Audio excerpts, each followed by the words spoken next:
And we're live.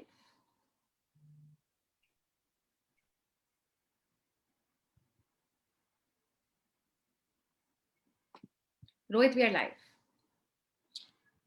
Right. I think I'm just waiting for the clock to strike 4 and let some more people join in as well.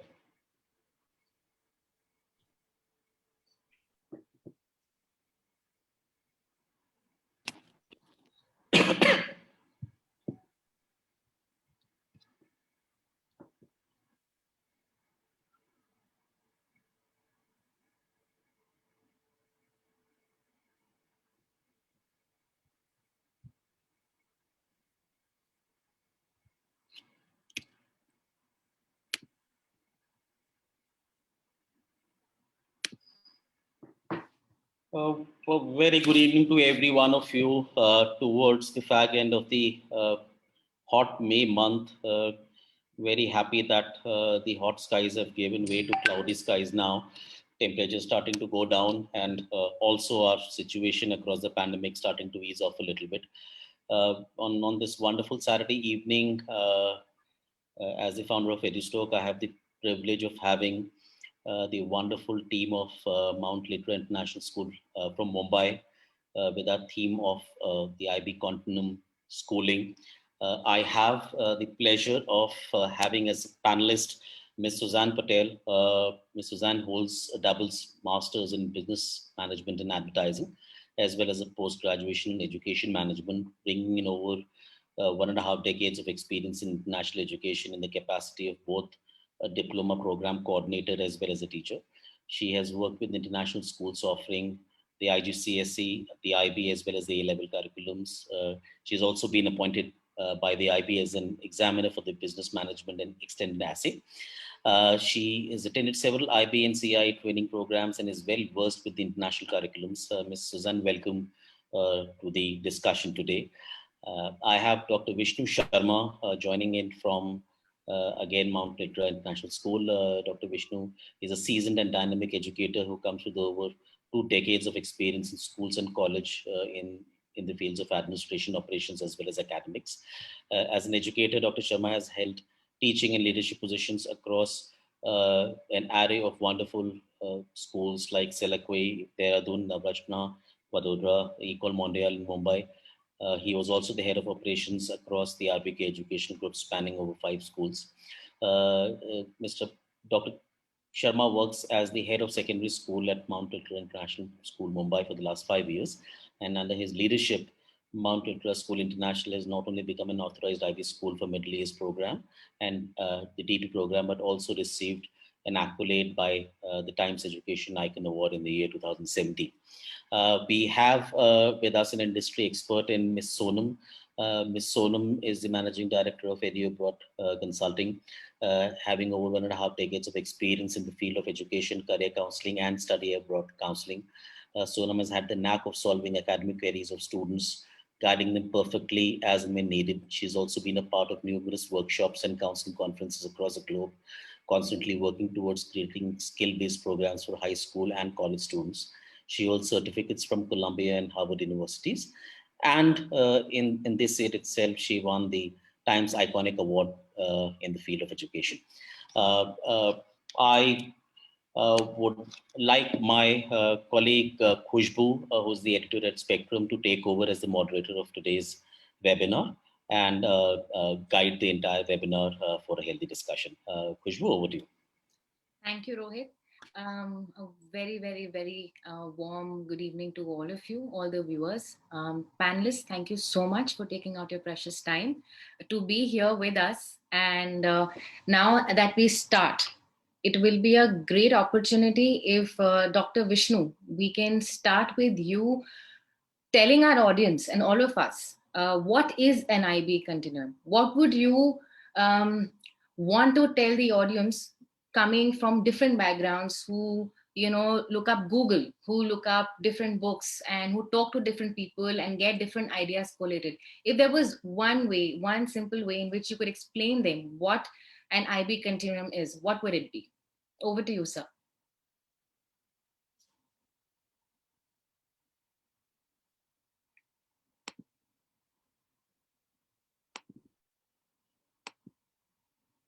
So you'll have to just unmute yourself.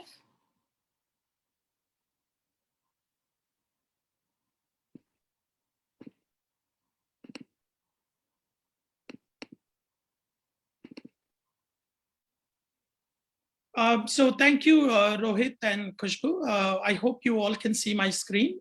Yes. And you can hear me clearly. Absolutely. So good evening, everyone. My name is Dr. Vishnu Sharma.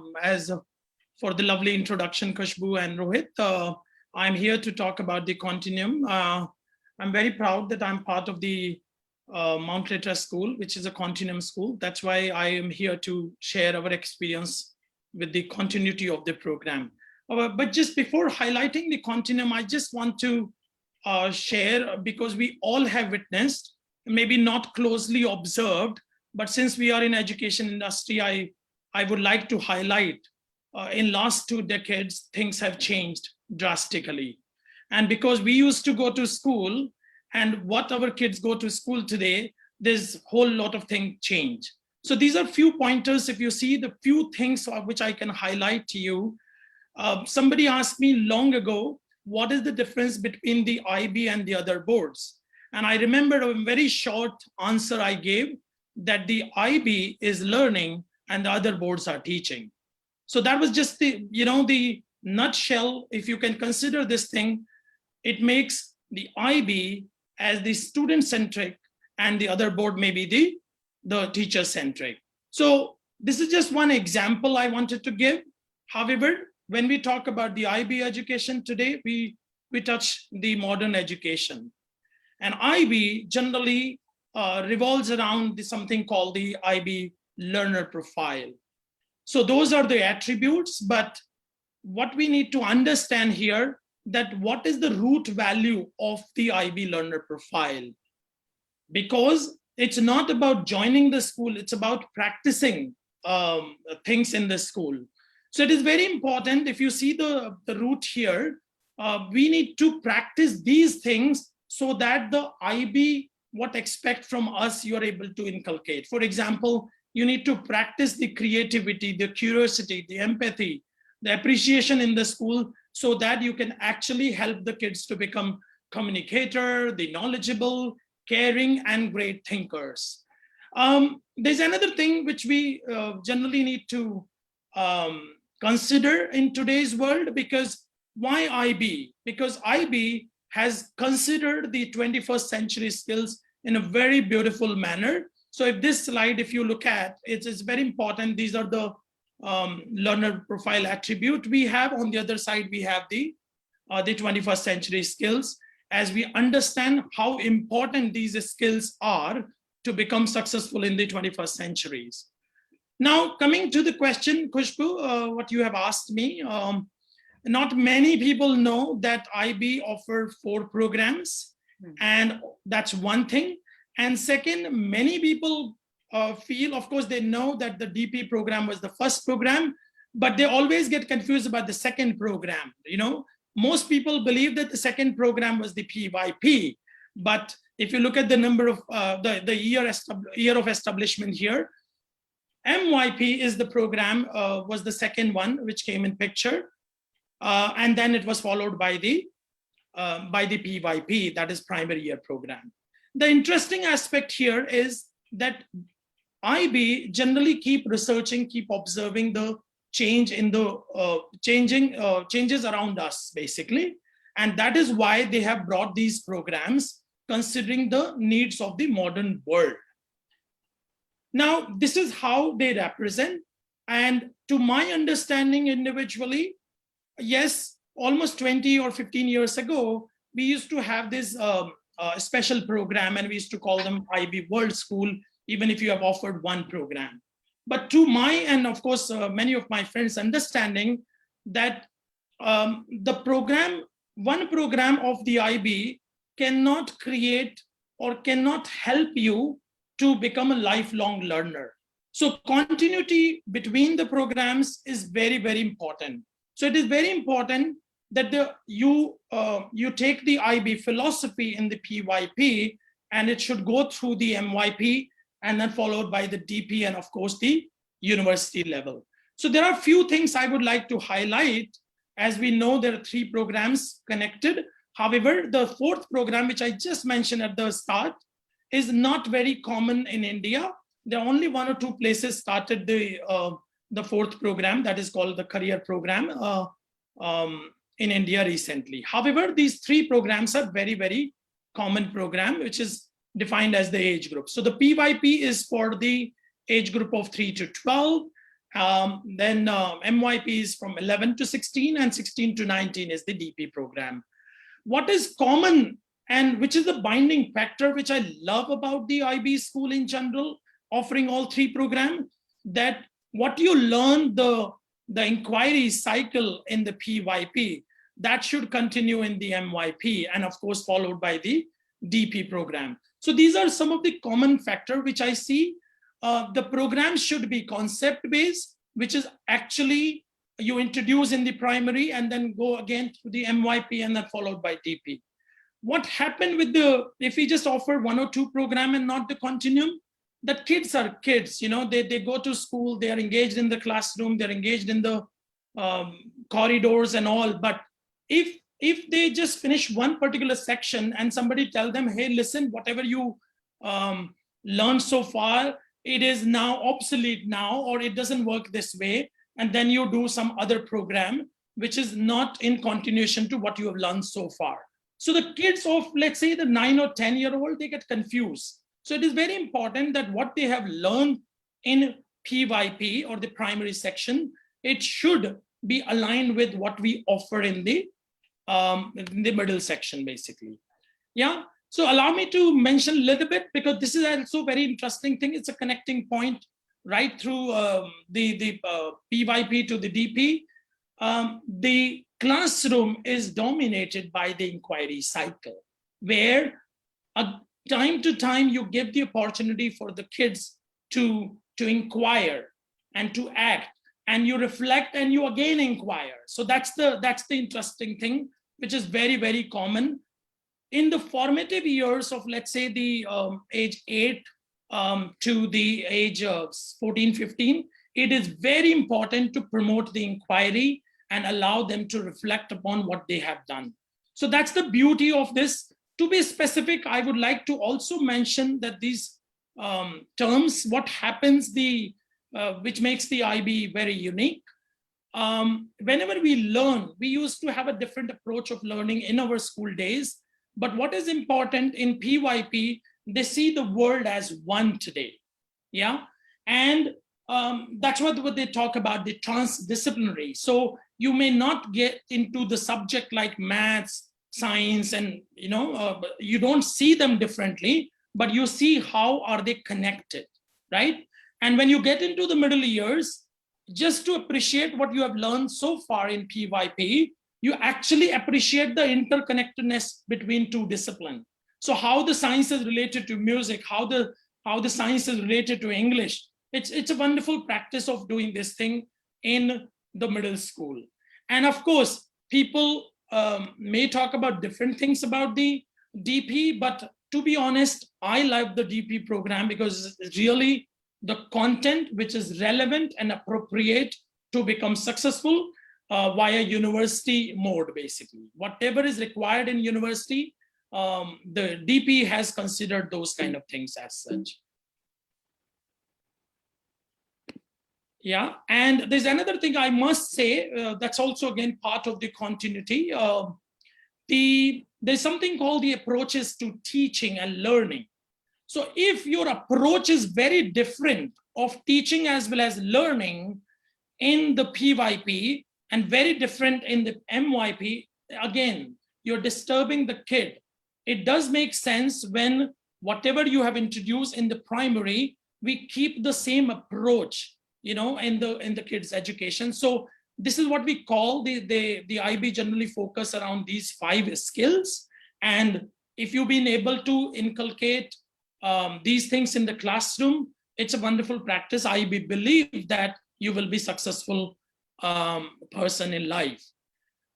Just to consider, these are the highlights of the PYP and MYP. If you can see, you are actually promoting to push or support the the PYP kids as active participant in the lifelong journey. And on the other side, how do you maintain that in the middle years and then making them lifelong learner? This is what is actually connected. Just to pinpoint few things, the inquiry-based remain inquiry-based in MYP and PYP. The learner profile focus is there. There's something called the exhibition or the passion project, what we do at our school basically, that connect with the personal project. So this is again aligned with this. There's something called the statement of inquiry. When you start the chapter, the same way you actually introduce the concept there using central idea. And a beautiful thing I would like to highlight, the transdisciplinary theme become global context, because these transdisciplinary themes are the ways where you keep the kids engaged in this is the one example I wanted to give you. The PYP encourage these things as such that they actually want the kids to learn these 4 or 5 things as such, who we are. But important thing is, we don't leave these things in grade 5 while coming to grade 6. All these things are beautifully merged in the curriculum of the MYP, and that's the beautiful aspect of the continuation. Just to focus on what are the highlights of the MYP so that I can connect with the DP further. These are some of the things I can definitely highlight that makes the MYP curriculum different than the other curriculum also. So it's concept-based, project-based, inquiry-based we talked about the skill-based. I would like to highlight on this practice of academic honesty. That's also a wonderful thing. Can you believe that in grade 3 or grade 4, we start pointing out things if you have copied the information from somewhere or you forgot to acknowledge? In the modern world, when you have too much of information available, we can't blame the kids. However, it should become part of their education system. And it is very important that the teachers object at initial stage only, that if it is copied or not acknowledged, it is very, very important. The last thing I would like to mention here, why I mentioned the technology based, the MYP schools, especially, not all, but some school, including ours, we do offer the board examination at the end of grade 10, which is the last year of the MYP, and which makes it so special because the exams are on-screen exam, and the questions are not repeated. So those are like, this is very unique feature of at the time of culmination of the MYP. Just to connect briefly to the DP side, as I mentioned earlier, these 4 or 5 points makes it very common and it connect with the DP beautifully. But just to specifically highlighting the subject in MYP, you have the subject specific criteria. If you get engaged in those criteria, it will help you to develop better skill and understanding, which help you in DP internal assessment or what we call the practicals. Similarly, the subject called TOK, when you suddenly bring TOK to the kids who do not have the experience of the MYP, it's very difficult to connect in those classrooms. But since there is a practice of interdisciplinary unit in MYP, which actually develop those relevant skill set in those kids. So I'm very happy, and we have witnessed these things in our school also, that the kids having the MYP background, they easily settle down there. Miss Suzanne will talk more about it, but very important here, MYP culminate in the form of something called the personal project. Similarly, the way we have in the DP, we have something called the extended essay. So if the kids in the MYP at the age of 14, 15 have developed the habit of writing, writing independently in the form of project, like 30 pages of report, 15 pages of report. So it's a very good exercise. What we have seen that it makes them skilled to settle down very beautifully in the DP. As I already mentioned about the exam, the examination at the end of grade 10, which are not offered by many MYP schools in the world or even in India. But we are very proud that at MLSI, we offer the MYP e-assessment, which create good rigor to the kids' life, which makes them ready for the DP program. So Khushbu, I'm sure the Continuum thing, what you have asked me, I have been able to cover that much. Absolutely. And if there is anything I can highlight upon, please let me know. Right, a fantastic start, because I think I speak for everyone here, including the panelists, a lot of jargons and a lot of terminologies that parents or even otherwise viewers would have. They've all been answered in such a simplified manner that the flow was very seamless. But thank you so much, Dr. Vishnu. It was very, very informative. Coming to you, Miss Suzanne, we are interacting with our live audience, and we are talking about a lot of different curriculums. So we are not taking away from any other curriculum. But if we were to talk about the board, IB, what do you think is the edge that a student has with pursuing IB till the end? All right. So thank you for the question, Khushbu. Firstly, I can see there are some chat questions generated which says this is not the ICSE or the CBSE board. So to answer that at the moment, no, this is the IB, which stands for International Baccalaureate Board. It's a qualification that's offered right from pre-primary to grade 12. All right. It was started in Geneva. And right now, it's as of 2019, there are 3,500 schools all over the world that offer the IB program. And 157 countries over the world recognize this as an excellent pre-university qualification. I just hope that answers the questions to the audience. Getting back to what gives the IB an edge. All right. That's a very, actually, there are lots of answers to that. But to tell it to you as if I were explaining it to a student, all right? Firstly, the IB encourages, so I'm a teacher first, so I will explain it as a teacher would to a student. Firstly, the IB encourages students of all ages to think critically. So what does it mean to think critically? Oh, that's a lovely word, think critically. Now think critically. It doesn't happen that way. How do you think critically? It is a skill that we develop right from childhood. And right now, Khushbu, I know this question is coming from nowhere, but if I had to ask you, how do you know the sky is blue? What would your answer be? Because my teacher corrected me and she told me color it blue, not pink. There you go. So you learn to think critically when you either have learned it or you have memorized it or you have experienced it. Right. All right.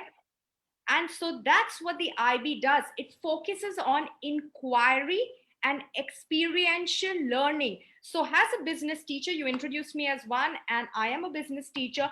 I do not go in class, and I came from the Indian board, and no offense to that, it has made me who I am today. Yes. So it is a good board. But if I had to compare my learning at that time, they asked me to study 10 points of advantages and 10 points of disadvantages. Out here, when I'm thinking critically, I give my students a case study of what's happening. Like Amazon is entering the market for food delivery. And I ask them to analyze how will it affect Swiggy and Zomato. So that is thinking critically. Secondly, the IB looks at developing research skills. What's research skills? I learned that only when I was doing my master's, research skills, and your child will learn it right from the age of 8, 9 years, right up to 12, 13, where they learn to use primary and secondary sources. They learn what are bibliographies, what are citations, how to write research projects. All right. The third reason why IB is because it teaches students how to think from local and global context. Steve Wozniak, who was the co-founder of Apple, had come to India in 2018. And the one statement he said, someone asked him, why won't you start an Apple Think Center in India? And it was astounding, Miss Sonam. He said that they have not, in India, you do not have students. They are intelligent, very intelligent, but they are yet focused on rote learning and not on creating. Absolutely. And I was like, how do we encourage students to create? But thankfully, now we can see courses coming here like the IB that many schools in Bombay offered, and including Mount Litera offers, where we're talking about developing students who are thinking local, acting global, and vice versa. All right. So that's third very, very strong point. We need creators, entrepreneurs for this nation. And this curriculum encourages that. Allow me to steer this a little to the diploma program. For those who don't know what the diploma program is, it's the grade 11 and 12 of the IB. All right. So if I had to share my screen, I want to show you what are the subjects that are offered. I promise you it's only the screen, okay? I want to show you the subjects that are offered at Mount Litera School. You can see so many subject groups that we are offering, wide variety of subjects to study in 11th and 12th standard. So there is an excellent breadth of subjects. You're studying your traditional subjects. So if some parent out here asks me, oh, but my child wants to become an architect, you can look at this. They have the traditional subjects. They have this subject in case they're going into engineering or law, in case you tell me it's actuarial science and it is possibly business. They have it out here. Journalism, yes, they are studying 2 languages. So can you see the development of multilingual students? And please know that this is one course that is widely regarded as one of the best pre-university courses. Right. Miss Sonam will add to that. She has a vast experience and some of her students are in some of the best universities in the world. So she will tell you about how the IB has helped it out there. So I hope I was able to differentiate with examples for you how IB actually contributes to the whole overall development of a lifelong learner. Absolutely. Thank you, Kushbu. Absolutely, Ms. Suzanne. Thank you so much. And, with the relevant questions that you were putting across, I think a lot of us are right now thinking and experiencing how our learning journey was and how different it could have really been. But just taking you from where, you left about the universities. So, Ms. Sonam, why don't you throw some light on both? One, the international aspect of an IB student, be it going to a university in a foreign country or even the scope in India. Thank you, Khushbu, and thank you, Ms. Suzanne, for allowing me to take this platform. The main thing I would like to touch upon is both what Vishnu sir said and as well as Ms. Suzanne said. Now, today, the confusion is so much not only as to what university, but which country and also which careers. Traditional careers where initially when we went to college was either the arts, commerce, or science stream.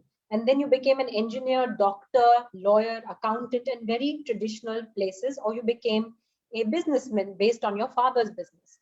So today, when you look at the 21st century and you look at how fast we are progressing, and obviously COVID has really given you a completely warped development which has gone through, you can see that the kind of changes that are coming on are very fast.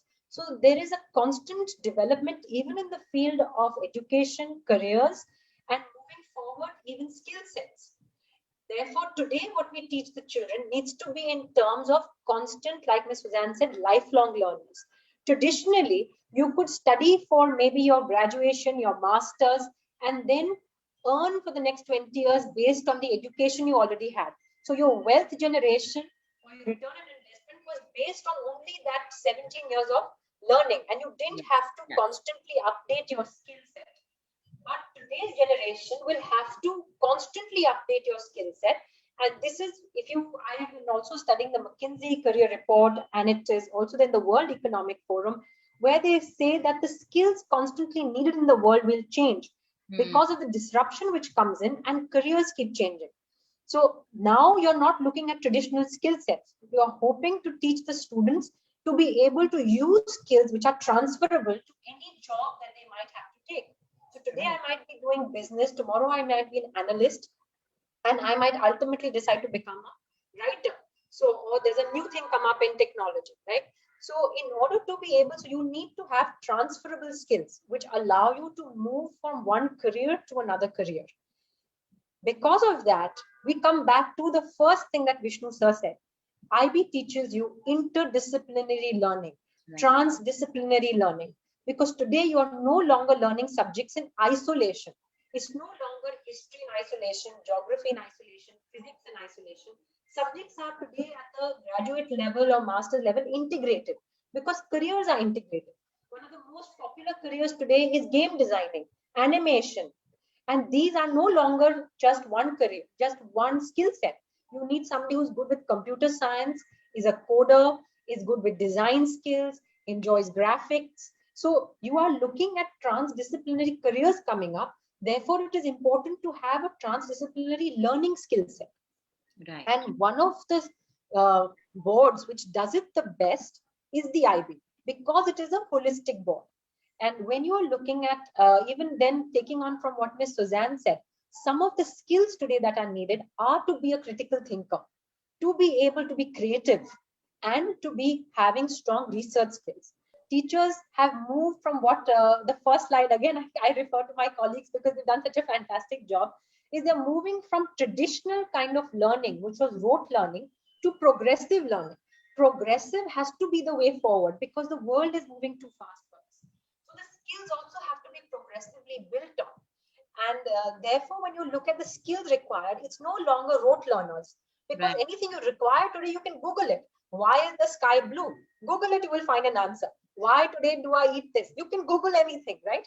But how do you from that Google find that needle in the haystack, find that right information which in your job or at your university makes the work you're doing better? Right. Find the right information is important. To assimilate, to be able to research that information is the most critical skill set. So I would say an IB coursework allows you to learn life skills. I would not even say you're learning traditional skills. I feel these are lifelong skills. The skill of empathy. Now, that is such an important value. It's a life value you must have. And that, if you're inculcated since you're young, academic honesty, very important life skills. Value systems need to be stronger. And that is taught from a very young age in the IB curriculum. And it's taken forward. Also, plagiarism is a big problem. And Indians do it very easily because they've been taught to be rote learners. Copy paste kar liya, idhar se copy paste kar liya.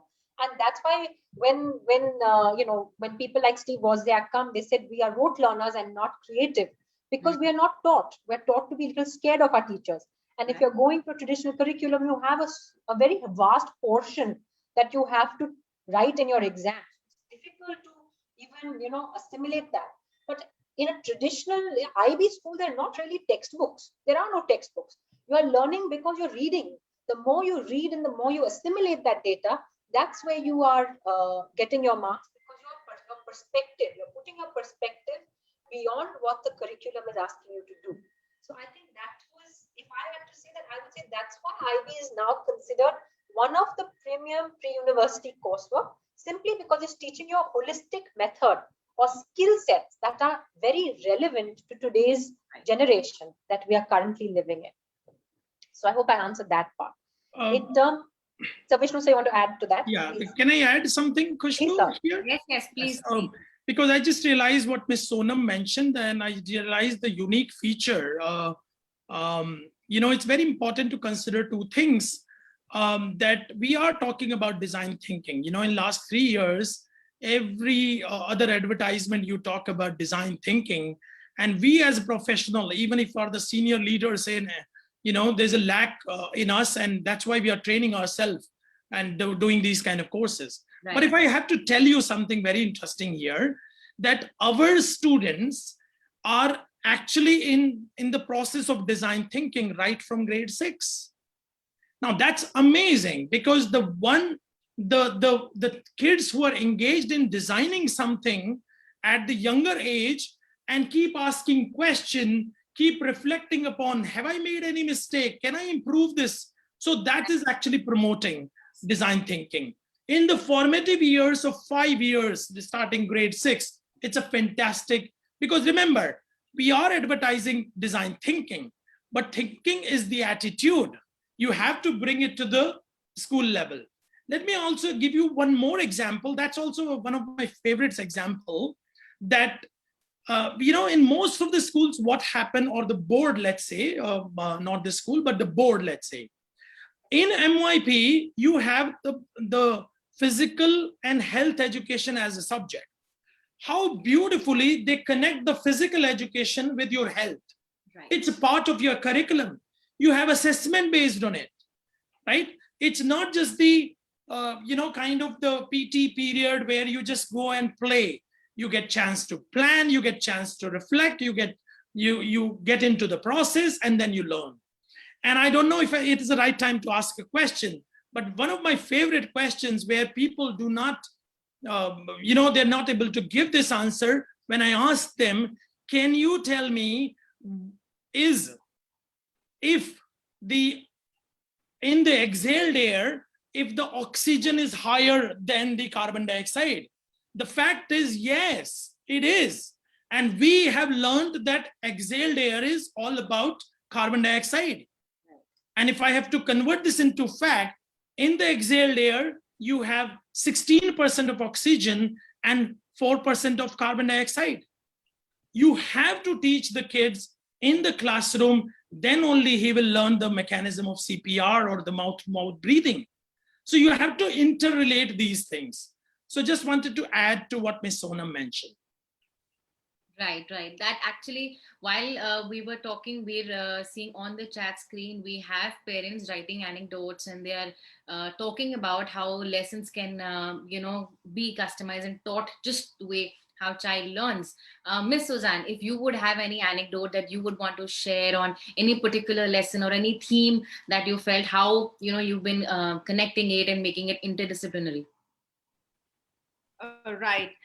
So we try and connect. So I teach business in my subject, and if I had to connect it to finance, so business does have finance as a component of it, but we also connect that to the maths class. So if I am teaching something, how does a business reach break even? How do they make enough money so that post that everything is profit? So we rope in the maths teacher out there because she's teaching statistics. Right. And she is teaching. So you can see that there is a loop within a loop out there. The biology teacher and the biology and the environmental systems and societies, we have joined classes. So they can both take advantage of each other. Now, environmental systems and societies is by itself an interdisciplinary subject. That's one of the beauty of the IB, Khushbu.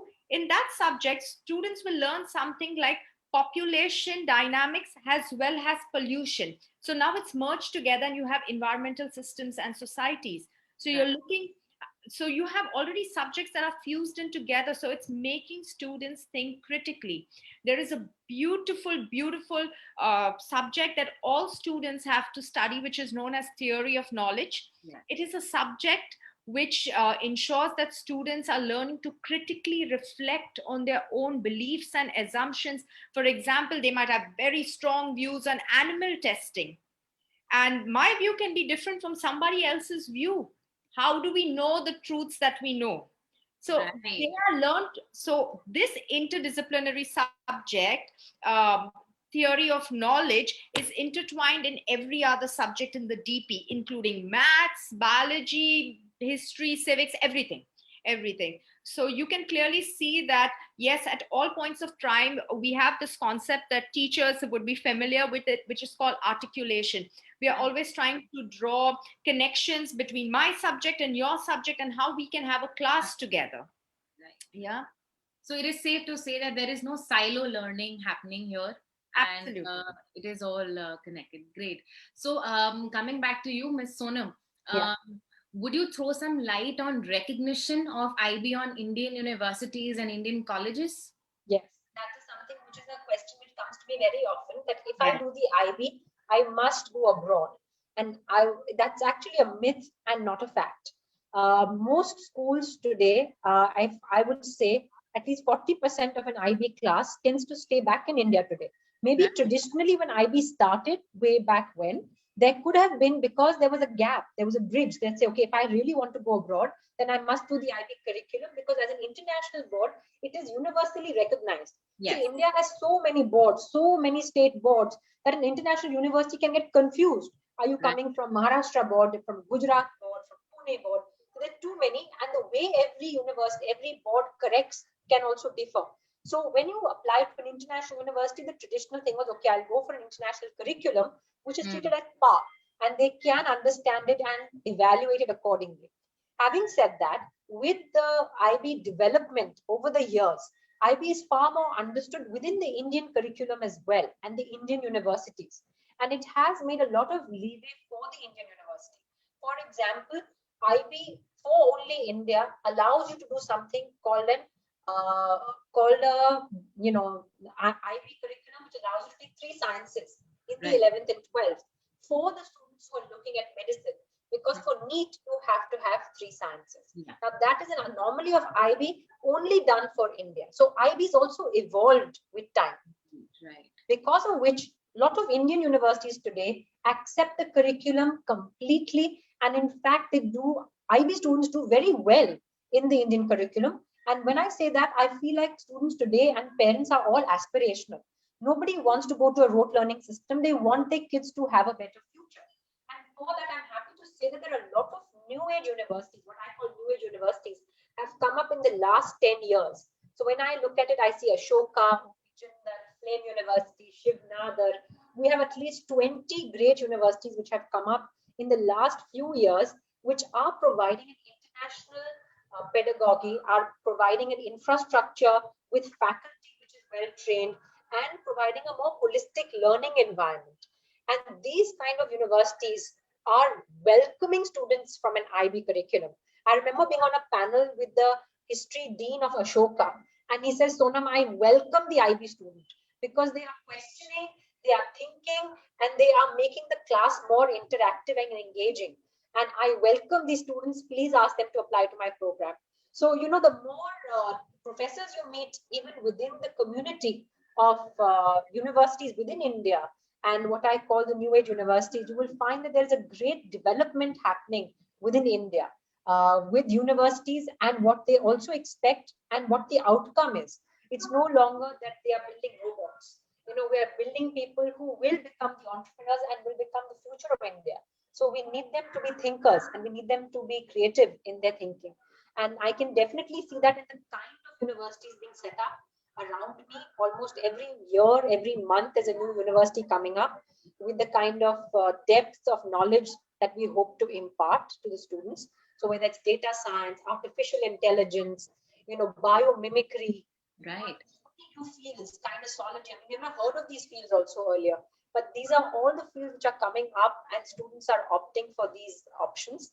And IB fits in very beautifully with the Indian system of education. So I have a lot of students. 40% of Indian students in an IB curriculum do end up choosing India. Yes, I'm really happy that we did bring this forth, and I'm sure a lot of parents here talking to us are very happy with this answer, because I think that is one question that always gets associated with IB. So coming back to you, Dr. Vishnu, see, we all understand that IB has a uniform pattern, right? However, what is the Mount Litera way of doing IB, if I were to put it that way? What is unique at Mount Litera that runs in the IB way? Of course, we all have our own background, right? You always try to relate and work. But the most interesting thing, what we are very, very proud of Mount Litera, that it's the culture. Right. And culture is not just something that one person does the job and the culture is created, Right. The culture is something, and I want to bring it to you. So I personally believe that we have, in a day, we have 24 hours, okay? And the 1/3 of the day, the kid need to sleep to have the healthy life, yeah? And 1/3 of the day, they actually attend the school, okay? So it is the last 1/3 of the day they spend and they do everything, the guitar classes, the football, talking to grandparents and the parents, having dinner, or, so many things. What I consider that the time spent in school, 8 hours, is very crucial. Yes. As a parent, I can tell you, if my kid go to the school, I need to have something safe environment. Yeah. When I say safe, it is not the physical safety I'm talking about. I'm talking about the caring atmosphere, right? Respectful atmosphere. So what we have done at MLSI, it's like we do give some kind of sense of equality there, the care, open-mindedness, very important. I'm not just repeating the term from the learner profile, but these are very important things. And again, I go back to the practicing thing. Having knowledge of something is very different, but practicing something is very different. So every day you keep practicing things. With the teachers, we need to do the same thing. It cannot be just limited to the student, because if the leaders are with the teacher, they are open-minded, then only the kids learn this way. So all these things makes it a very inviting type of culture for the kids as such. Time to time, giving the opportunity for them to go and take the risk. Absolutely. Right. And as I mentioned, one or two things, the technology comes in picture, the examination pattern, the feedback on the work submitted by the student, right? All these things makes a very good culture. Design, we offer design technology, not only in grade 11, 12, very unique, not many schools in India offering design technology in grade 11, 12. And I also mentioned to you that design we start in grade 6. So very, very important. We also do very beautiful thing that the grade 6 teachers, they work very closely with the PYP grade 5 teachers because they align the curriculum. So that's also very, very important feature. So these are the few things I would definitely say that which really makes very important for the parents to kind of look for these kind of schools. Yes, absolutely. Thank you so much. Actually, that did help in understanding. I'm looking at the viewer questions right now, and I see some very interesting ones. So this would definitely be open to all three of you. Please answer them. First is, of course, that when people talk about the fee comparison. It is a slightly different fee structure from the CBSE and ICSE. So could you please explain, what a broad structure of what the fee entails, and throughout from the PYP to the diploma program. The fee structure is what we are talking about. Dr. Vishnu, would you like to? Okay. I was just thinking that if you want to specify, you would like to answer. Okay. So what happens? As I mentioned in my first slide, it's very, very important that whatever we do, it should be relevant, appropriate, and which can develop the skill and makes us future ready. Right. And I feel like it's so unfair to compare fee, because if you want to study the old, okay, let me just start from here. Okay. Right. I remember my experience in my first school where we used to have the ICSE offered. Okay. Let's say the Indian board, if I don't specify ICSE, let's. Tsunami came in, few pages on tsunami were added in the coming years, right? Yes. To my understanding, you cannot just keep waiting for different kind of storm or the hurricane to come and then keep adding the chapters. It's all about the concept. So if your focus is always the concept based, you will be always able to relate to different things. So it's a new way of learning. There is a new way of teaching, training teachers. The IB act as a third eye. They don't give any room of playing around. It's very, very important. I mean, I just finished the examination yesterday, a board exam happening from home in the pandemic time when all the other boards have canceled the exam. So exam in MYP happened. Any problem happened, I could just call up the IB. So what I'm trying to say, the time is the important factor here. If any board has considered the time as important factor in your journey of learning, I would say the rate of learning become quicker and there are higher chances of you becoming successful in the early age.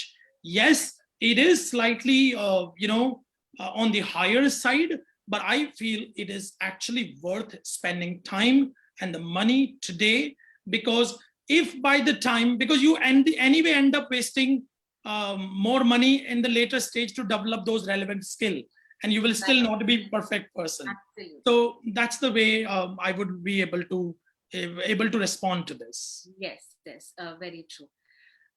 There is this one question about if there are any branches. Where are the branches of the Mount Litera School in Mumbai? There is only one branch. We are located at, this is the flagship school. Mount Litera is the flagship school for the Z-Learn group.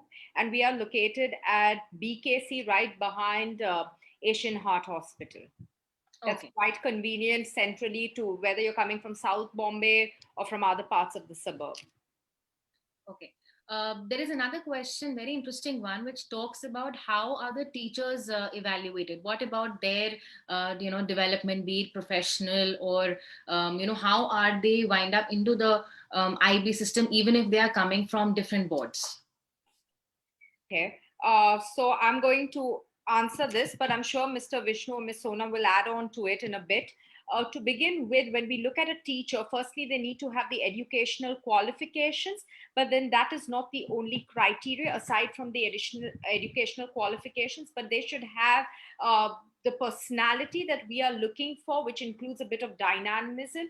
To include in a classroom, we don't want a teacher who is a distributor of knowledge. We need a teacher who's a facilitator of knowledge.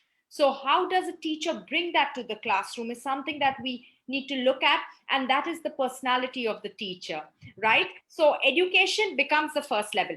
Aside from that, it is IB mandate, or it's compulsory by the IB that every teacher, and in Mount Litera, every teacher has undergone IB approved professional development.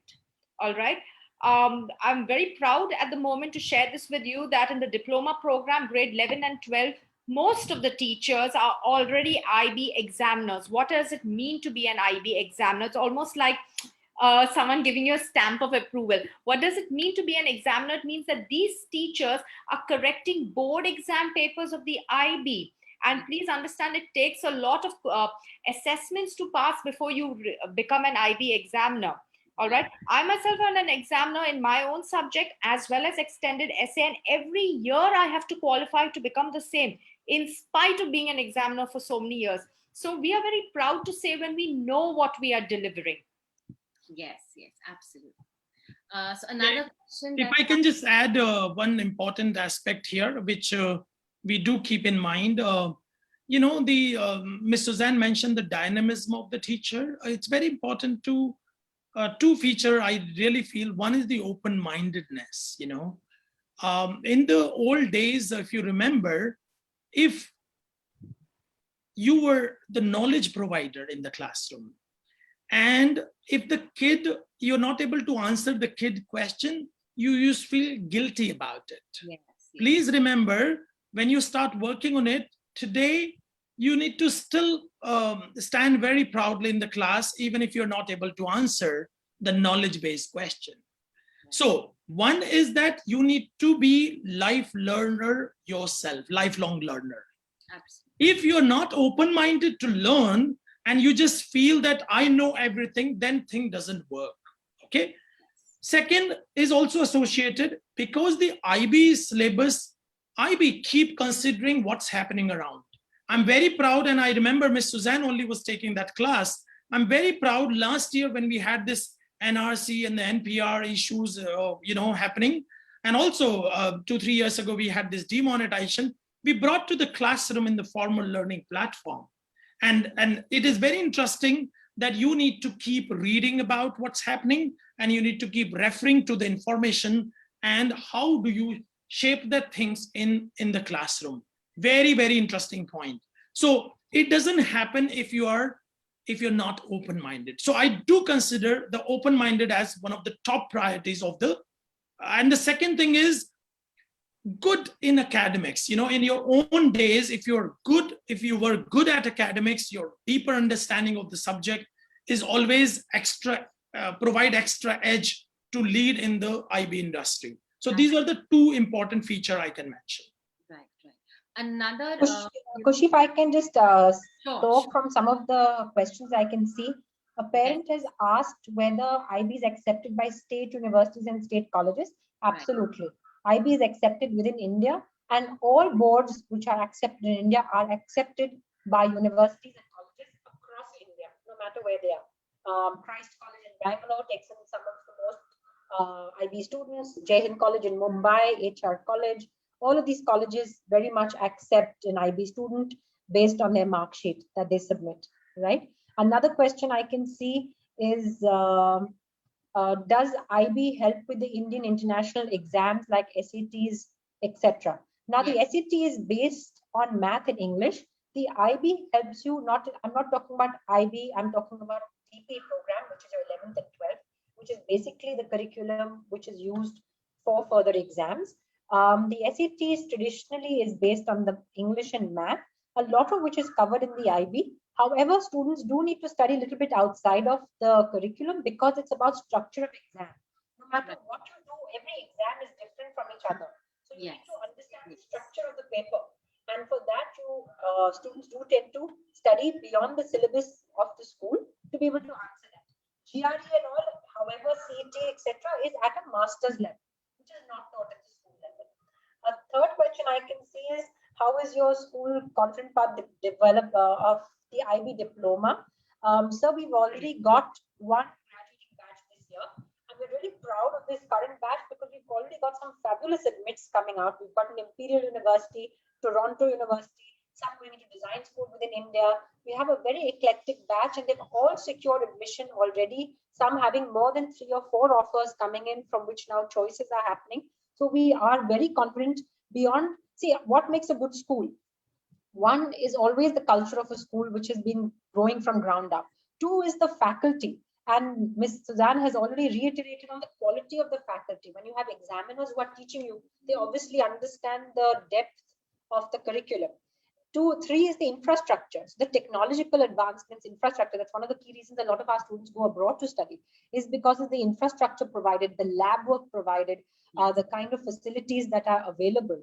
And that is definitely there at Mount Litera in terms of space. I'm amazed at how big this school is compared to some of the schools I've been to, and the kind of facilities given to individual students to really get their work done. Infrastructure, facilities, quality of the teaching staff, and ultimately what is the school known for is the deliverables. Where does the student actually go from there? What is the progression of the student? And this current batch is progressed very well. They have all secured admission even before their IB results have been declared, and it's going to go into places. And our second batch is already ready for their applications going out this year. So I hope I've answered some questions that I can see on the chat box. And there are just some more. I will just bring them to Dr. Vishnu and Ms. Suzanne about the admission process and the admission eligibility. So be it age or any other eligibility requirements, please throw some light on that, Dr. Vishnu. Right. So as I initially mentioned, the age group for a particular program, it's like 14 to 16 year.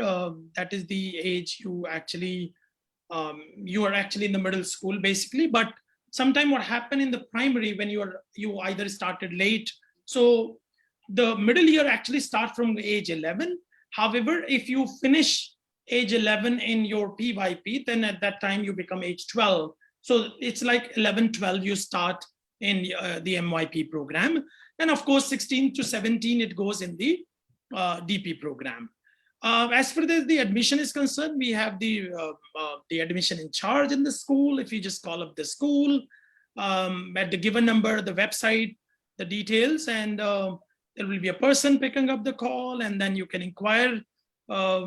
We generally take the admission, I won't say throughout the year, but we open in the month of October, and then again we open in the month of April.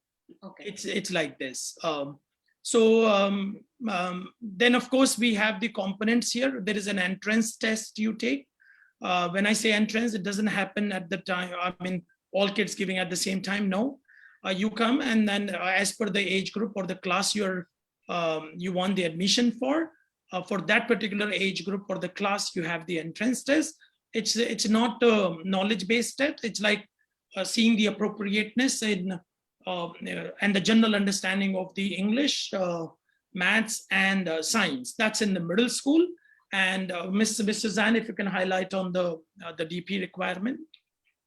So in the diploma program, we have limited number of seats because that is our capacity. In order to select the students, we have entrance tests which looks at maths and English, and post the entrance, and this entrance test can be taken by students from CBSE, ICSE, IGCSE schools. That's fine. We have set accordingly the mathematics paper in that manner.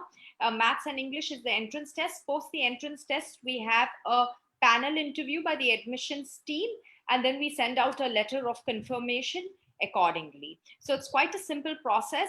To initiate it, you need to contact the admissions office at the school. Right. So we're seeing a lot of engagement from the audience, and we will be taking the last 4 questions. I am very, very sure that participants have a lot of things that they would want to get answered. You can really write back to us on the chat screen. A link will be given to you with an email address, and you can write your queries here and get in touch with us. But for the last 4 questions, I am coming to you again. Do you have an accelerated program, a Genius program or magnet programs? Do you have any of these programs at Mount Litera? That's the question. So to be honest, if we offer these programs, that means we know that somewhere we are lagging behind, right? So the important thing is we don't call them as accelerated program. Everything is actually merged with the curriculum offered. What we call is the holistic program one. However, since there are some opportunities, we see the kids, the bright kids in a particular area. What we do in that case, there are some activities we offered, beyond the school hours from the school faculty. Sometimes we bring the expert from outside also. Let's say somebody already advanced in music, right, and want to take the opportunity to consolidate the skills in music. We provide those kind of opportunity. As far as the academics is concerned, it's all holistic in nature. What we do to ensure things are fine, every year we review our framework, our curriculum, and the expectations from the student. Every year we review that, and we ensure that the opportunities are created to create enough rigor, which will help them to not only settle down in the DP, but also in university easily. Okay, I'm just going to quickly take this question and hopefully answer it in 1 minute. I've seen several times the same question being posed. What's the difference between the IGCSE and the IB? To begin with, the IGCSE is till grade 10. So you can compare the IGCSE to the MYP, the A levels to the DP. All right. So the A levels and IGCSE are by the Cambridge board, and the MYP and the DP are the IB board. All right. So they're 2 different boards. The main distinguish, both boards stress on critical thinking. A lot of schools in India have merged the programs. It's IGCSE and IB. However, we are a continuum school, which means we have MYP and then IB. We do not offer the IGCSE, which is better. That is like somebody asking a dietitian, which is the best diet. It all depends on your body type. It all depends on which is the best fit education program for your child. They both offer critical thinking. The edge that IB has, it also teaches you research-based studying. All right, that is quite different. Like I explained to you how to write independent research reports. It is also transdisciplinary in nature, which Miss Sonam already explained to you. All right, so those 2 are definitely edge over the IGCSE program. Having said that, it depends what you find best for your child. Right. So what's the last, sorry. I just wanted to, this is my favorite one, so I really can't hold myself. Yeah. So I again go back to the practice, the middle school kid going to the school, spending 8 hours. We need to, how do we ensure that the kid is engaged in meaningful practices, right? So let me give you this very, very interesting example. and I have nothing to do with the IGCSE. I am answering this question on the basis of experience in both equally. 13 years each I have spent in both these programs, okay? And that's why I can just compare. And my comparison is based on the practices. Now, very interesting thing, let's say the kid is in grade 8 right now. Please understand, for the grade 8 kid going to a school, the role model would be a grade 10 student. He is going to observe the kid. Hey, what are you up to? Are you focusing in the classroom, or are you just doing the past papers? So what is going to happen is, if the question papers are not challenging, and if the questions are repeated, right? So what will happen is the kid will be defocused at the grade 9 level or so. So there is not enough challenge. I love the IGCSE board. I love the document. I love the papers, but the practicing of having the availability of the IGCSE papers, not focusing in the classroom, and repeatedly learning from the marking scheme and ensuring that I would get good grade, has actually worked as the feedback mechanism, which is a positive feedback. Right. So in the longer run, what has happened, that there is not enough challenge in the practice out there. In MYP, when I mentioned, when you have the grade 10 board exam, believe me, the questions are not even repeated. You have to get deep into the question, understand it, what you've been learning for years, then you apply those things. So that create enough challenges to these students. And that is how the things are developed in the kids. Just to add here, a very small example I would like to give. I mean, we all have attended universities and we've done our degrees, the research, the thesis, the dissertation and all.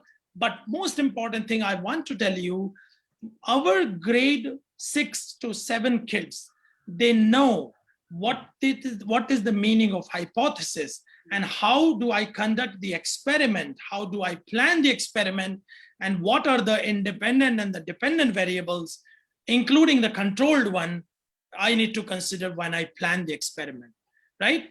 I was surprised to see, in fact, I was not even aware, my grade 7 teacher was extracting DNA from banana for grade 7 students. So that was fantastic to see. So what I'm saying is, when you engage them in such a manner that the questions are not repeated, then you look at the practice. Every day is full of challenges for the students. Right, right. So we have these two questions, and I'm going to try and merge them for the audience, keeping in interest of the time. So one aspect of this question is, what is the class size like? And as educators, are we able to justify and give the personal attention required to each student?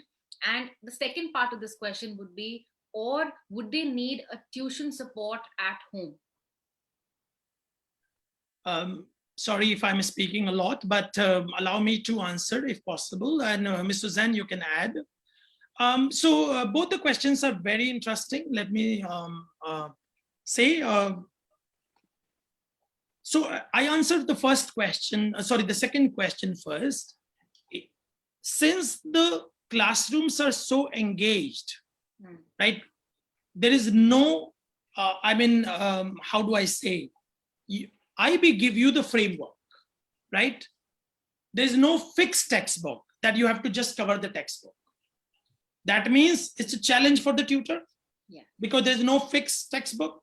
The tutors are generally trained to cover the course from this, right?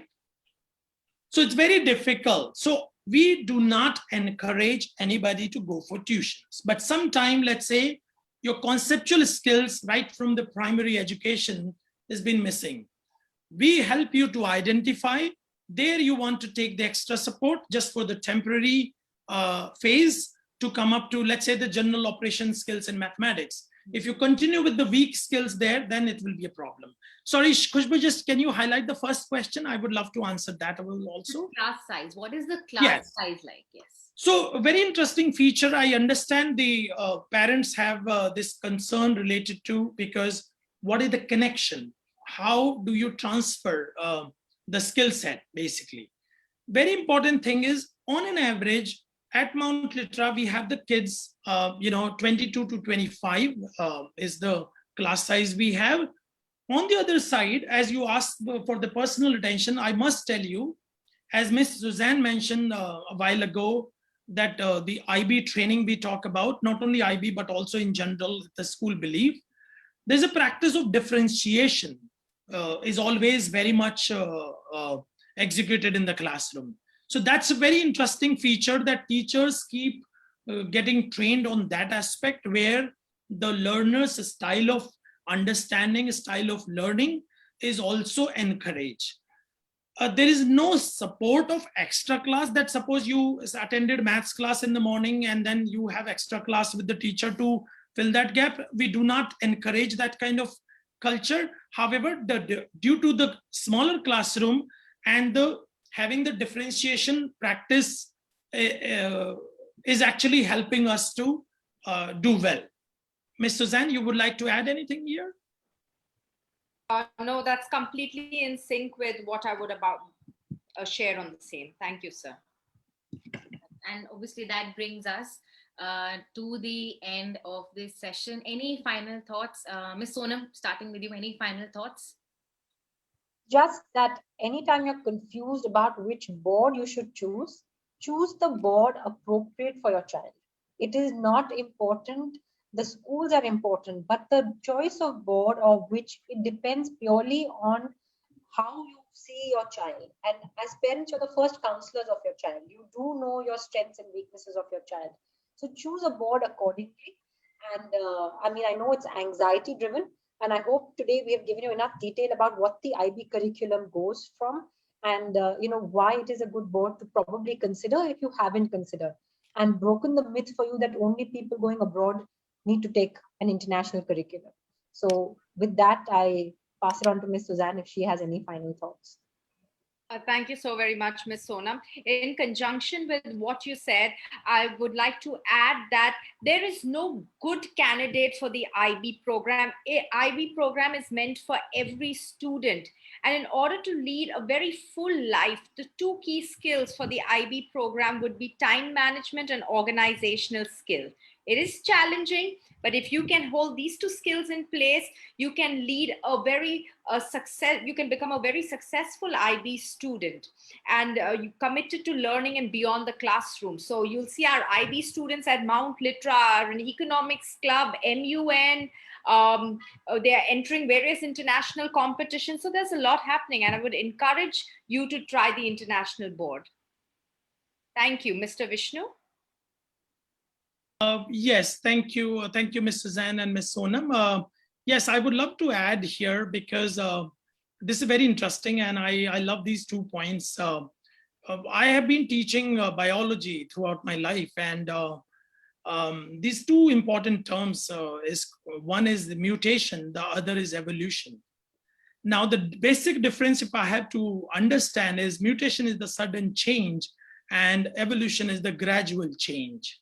So my, why I mentioned this to you, it is very important that we choose the continuity of the program, because that will create the opportunity for evolution.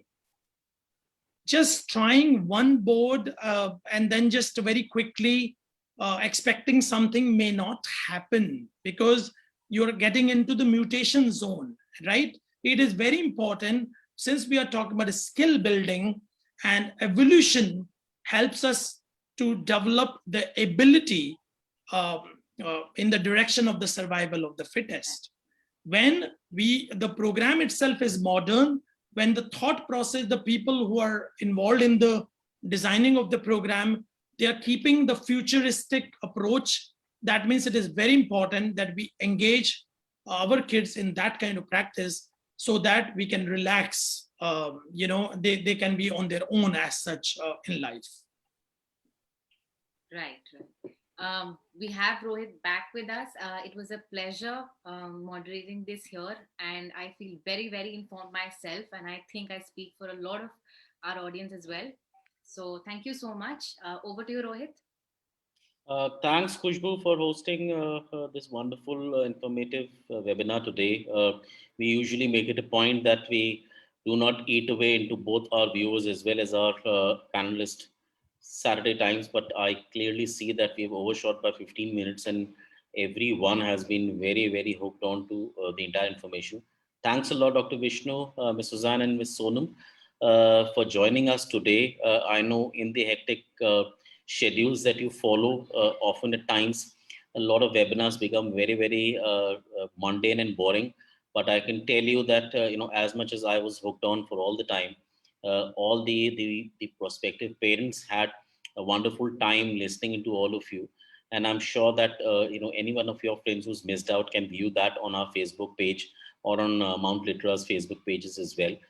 Thanks a lot for my colleague Veena to be joining in as well and helping us with managing the entire webinar today. Up until the next time when we bring you another webinar in the first week of June, wish you all a very safe, healthy life, as well as an urge that everybody should get vaccinated at the earliest that you can. Have a lovely weekend ahead. Thanks a lot for joining us today. Thank you. Thank you.